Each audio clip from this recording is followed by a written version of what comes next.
Now to Denmark, and the Copenhagen cafe where a gunman opened fire over the weekend was again cordoned off today after a suspicious letter was left outside. A bomb disposal unit safely removed it. And we're also learning more about the suspected gunman, who officials say pledged allegiance to ISIS on Facebook before attacking the cafe and a synagogue. And two men accused of agreeing to hide the gunman have been charged.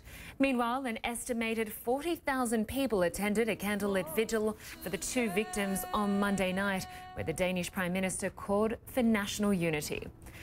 Let's get the latest now from Copenhagen, and senior international correspondent Nic Robertson is there. And Nic, we know the 22-year-old gunman pledged allegiance to the ISIS leader, but what can you tell us about the fears that he may have been radicalised in jail?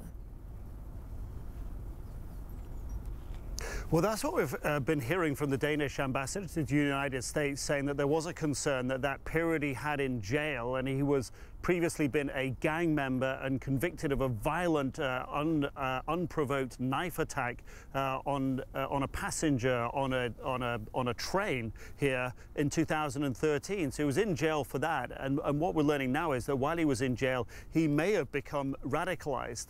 Certainly, the intelligence services here were tipped off to this changed behavior, but in the last few hours we've heard from the Danish intelligence service, the PET, and they have said that although they were aware of him and the changed behavior, they did not have enough information, did not believe that he was on the verge of mounting an attack. But what we have learned now is that just really in the hours prior to launching that attack, he posted on what appears to be his Facebook page a pledge of allegiance to the ISIS leader al-Baghdadi, and really an indication as well that he was on the verge of doing something, of some kind of events or attack even. So he was really putting up a lot of warning signs about what he was about to do.